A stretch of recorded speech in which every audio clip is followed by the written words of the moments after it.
किसी गांव में रमेश नाम का एक चतुर किसान अपनी पत्नी सुधा के साथ छोटे से घर में रहता था।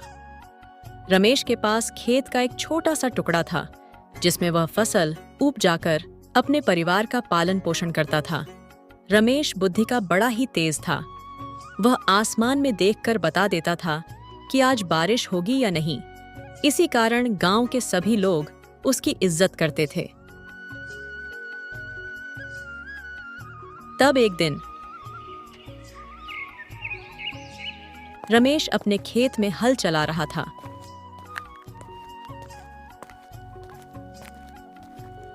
तभी उसके खेत में सुमेर सिंह नाम का गांव का जमींदार आया। रमेश भाई, आखिर तुम क्यों इस छोटे से खेत में अपना पसीना बहा रहे हो? आखिर तुम कितना कमा लेते हो इस छोटे से खेत में फसल उपजाकर? मैं तो कहता हूं तुम अपनी जमीन मुझे बेच दो और मेरे यहां काम पर लग जाओ। मैं तुम्हें इस खेत की अच्छी कीमत भी दे दूंगा और मजदूरी में तुम्हें 200 रुपए दूंगा। जमींदार का खेत रमेश के खेत से जुड़ा हुआ था, इसलिए जमींदार रमेश की जमीन को किसी भी तरह से हथिया लेना चाहता था। लेकिन रमेश अपनी जमीन किसी को नहीं देना चाहता था। तब रमेश ने जमींदार से कहा, जमींदार साहब, मैं इसी खेत के टुकड़े से पल रहा हूं। अगर मैं यह जमीन आपको दे दूंगा तो फिर मैं कहां जाऊंगा? मुझे तो भूखा मरना पड़ेगा। नहीं नहीं जमींदार साहब, मैं यहां खेत को कभी नहीं बेचूंगा। यह खेत मेरे दादाजी की निशानी है। जमींदार साहब, मैंने एक तरकीब निकाली है। मैं इस बार ऐसी फसल लगाऊंगा कि मुझे दुगनी कमाई होगी। और देखना, आप भी किसी दिन मैं आपका वाला खेत भी अपने खेत में मिला लूंगा। जमींदार रमेश की बात सुनकर आश्चर्यचकित हो गया और मन ही मन सोचने लगा, अरे बाप रे, अब ये कौन सी खेती करेगा कि इसकी फसल दुगनी हो जाएगी? कुछ तो गड़बड़ है, मुझे पता लगाना होगा। ये तो वैसे भी बड़ा चतुर आदमी है। अरे रमेश, वो सब तो ठीक है, मगर तुम कौन सी खेती करने जा रहे हो? ऐसे नहीं बताऊंगा। मेरे पास जमीन बहुत कम है, इसलिए मेरा हिसाब बैठ नहीं रहा है। आज रात मैं इसी खेत में आकर हिसाब लगाऊंगा। इतना कहकर रमेश वहां से चला जाता है। ये बात जमींदार के सर में दर्द देने लगा। वह सोच रहा था कि कौन सी ऐसी फसल है जो कम खेतों में दोगुनी हो जाएगी।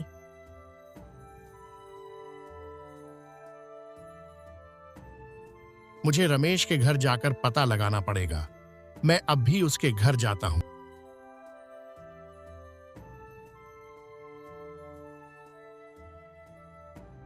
शाम हो चुकी थी। रमेश फावड़ा लेकर अपने खेत में जाने की तैयारी कर रहा था। तभी उसकी पत्नी बोलती है, ये क्या, रात में फावड़ा लेकर कहाँ जा रहे हैं? क्या सुधा, तुम शांत रहो। जोर जोर से बोलकर गांव वालों को जगा दोगी क्या? क्या तुम्हें पता है, मैंने कम खेत में ज्यादा फसल होने वाली एक तरकीब निकाली है।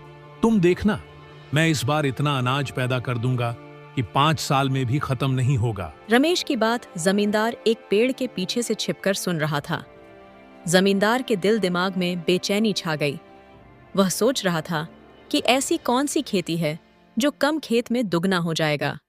इसलिए जमींदार भी रमेश के पीछे पीछे खेत पर चला गया और एक पेड़ के पीछे छिपकर सब कुछ देखने लगा। रमेश ने कहा, कहां से शुरू करूं, कैसे शुरू करूं? यह जमींदार का खेत भी ना मेरा सारा काम बिगाड़ देगा। अगर मेरे खेत का फसल ज्यादा हो गया तो जमींदार के खेत में चला जाएगा और फिर जमींदार बिना मेहनत के मेरी फसल ले लेगा। इसलिए मैं जमींदार से कहूंगा कि अपने खेत में दीवार बना लो ताकि मैं फसल अपने ही खेत में लगा सकूं। जमींदार यह बात सुनकर कहने लगा, अच्छा बेटा, तो यह बात है। अब देखना मैं तुम्हें कैसे मजा चखाता हूं।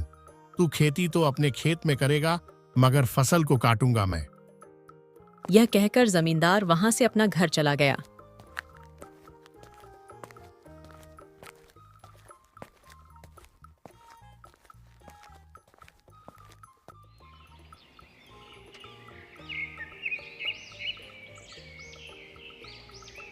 अगले दिन सुबह होते ही रमेश जमींदार के घर गया। जमींदार साहब, मैं आपके पास ही आ रहा था। मुझे एक जरूरी बात आपसे करनी। हाँ, तुम कोई भी जरूरी बात मुझसे कहो। लेकिन मैं अपने खेत में दीवार खड़ी नहीं करूंगा। ठीक है, बात खत्म। तुम जाओ अपने घर, मुझे और बहुत से जरूरी काम करना है। लेकिन जमींदार साहब, मैंने तो आपसे ऐसा नहीं कहा। फिर आप मुझसे ऐसी बातें क्यों कर रहे हैं? हाँ, पता है मुझे, तुम मुझसे यही कहना चाहते हो क्योंकि तुम्हारे पास खेत भी कम है और तुम्हारी दुगनी फसल का हिसाब तुम्हारे वह छोटे से खेत में नहीं बैठ रहा है, इसलिए तुम मेरे पास आए हो। रमेश वहां से अपने घर वापस चला गया। फिर रात हुई तो जमींदार फावड़ा लेकर अपने खेत पर जाने लगा। अब देखना मेरा कमाल, मैं अपने खेत की मेड़ को काटकर आगे बढ़ा देता हूं ताकि रमेश को पता ना लगे और वह मेरे खेत में भी फसल लगा देगा और मुझे भी इसका लाभ मिल जाएगा। इतना कहकर जमींदार रात भर अपने खेत में काम करता रहा और अपने खेत की मेड़ को आगे बढ़ा दिया।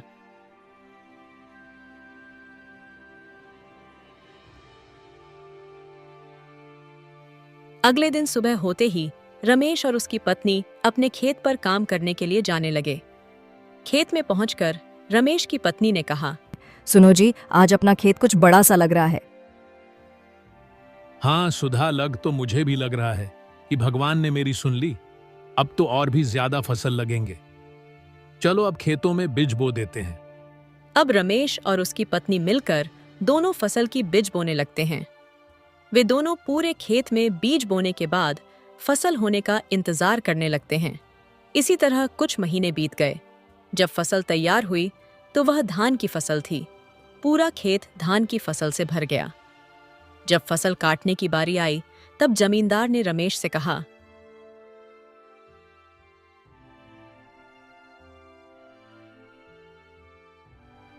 रमेश, जरा रुको भाई, इतनी जल्दी क्या है तुम्हें पता है? जिस खेत में तुमने फसल लगाई है वह खेत की बनी हुई जमीन मेरी है। क्या बात करते हैं जमींदार साहब, मैंने तो आपसे जगह नहीं मांगी थी।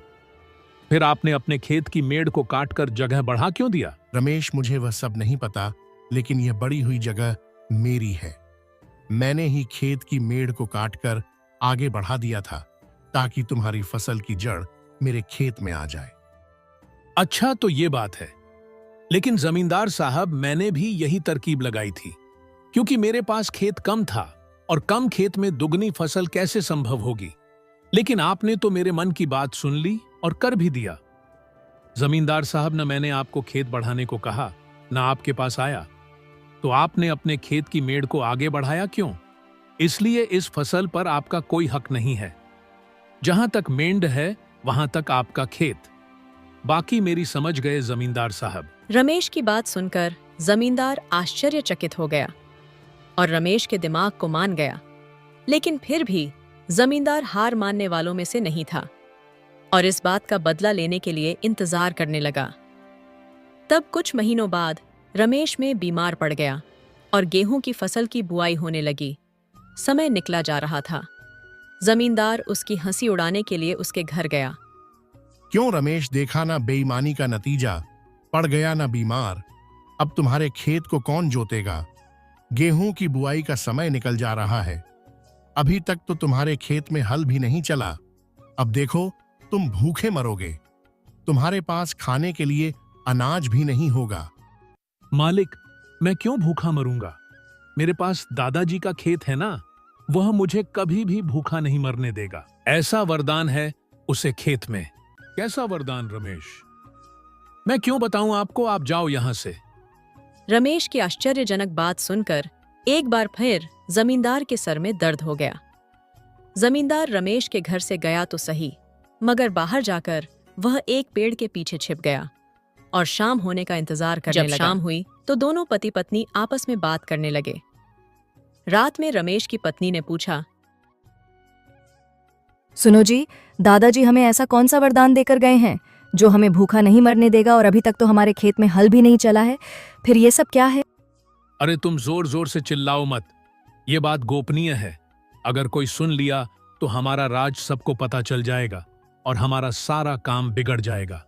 अब ध्यान से सुनो। हमारे खेत में दादाजी ने सोने से भरा एक मटका छुपा दिया था। जिसे हमने खोद कर निकालना है, इसीलिए मैंने अभी तक अपने खेत की जुताई नहीं की। क्या करूं खेती करके जब इतना सारा धन मिल ही जाएगा तो। अच्छा बेटा, अब तू देख, आज रात को ही तेरे खेत से सारा सोना निकाल लूंगा, फिर देखता हूं कैसे तू जिंदा रहता है और क्या खाता है। फिर क्या था, जमींदार रात को ही रमेश के खेत में फावड़ा लेकर पहुंच गया और पूरा खेत खोदने लगा। इस तरह से खेत खोदूंगा तो मटका कभी नहीं मिलेगा। ऐसा करता हूं कि हल से पूरा खेत ही जोत देता हूं, फिर आसानी से मुझे मटका मिल जाएगा। फिर जमींदार ने हल चलाकर सारा खेत जोत दिया, पर कोई मटका नहीं मिला। जब रात बीती और सुबह हुई तो जमींदार गुस्से में आकर रमेश के घर गया।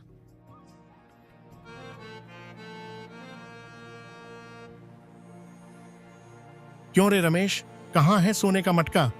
तूने तो कहा था कि तेरे खेत में सोने का मटका है। मैंने सारा खेत तो खो दिया, पर मुझे कहीं भी मटका नहीं मिला। कहीं नहीं मिला? पर ऐसा कैसे हो सकता है जमींदार साहब? आपने पूर्व उत्तर की दिशा में सही से नहीं देखा होगा।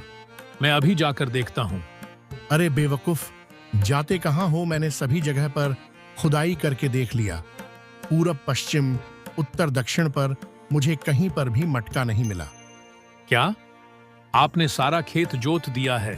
अरे ओ भाग्यवान, जल्दी से बिज लाओ। जमींदार साहब ने हमारा पूरा खेत जोत दिया है। अब मुझे हाल चलाने की जरूरत नहीं है।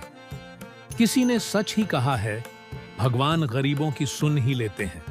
अरे ओ बेवकूफ, तुमने मुझसे झूठ कहा था। वहां कोई सोने का मटका नहीं है। मालिक, अगर वहां कोई सोने का मटका होता तो मैं वहां सोना निकालकर गांव का जमींदार नहीं बन जाता क्या? वह तो मैंने अपनी पत्नी सुधा का दिल बहलाने के लिए ऐसा कहा था। लेकिन एक बात मुझे समझ में नहीं आ रही है, यह बात आपको किसने बताई? जमींदार लड़खड़ाते हुए बोला, मुझे कौन बताएगा? मैं क्या तुम्हारे घर पे था जो मुझे पता चल जाएगा? वह तो मुझे सपने में आया था, इसलिए मैं तुम्हारे खेत में सोने का मटका ढूंढने गया था। अच्छा, तो यही बात है। बेचारा जमींदार वहां से बेवकूफ बनकर चला गया। इस तरह से रमेश ने अपने खेत को बड़ा भी कर लिया और उसे जमींदार से अपने खेत में हल भी चलवाया। अगर बुद्धि हो तो बड़ी से बड़ी मुश्किल भी आसान हो जाती है। इस तरह की दिलचस्प कहानियां देखने के लिए हमारे वीडियो को लाइक करें, चैनल को सब्सक्राइब करें और एक प्यारा सा कमेंट जरूर करें। Thanks for watching.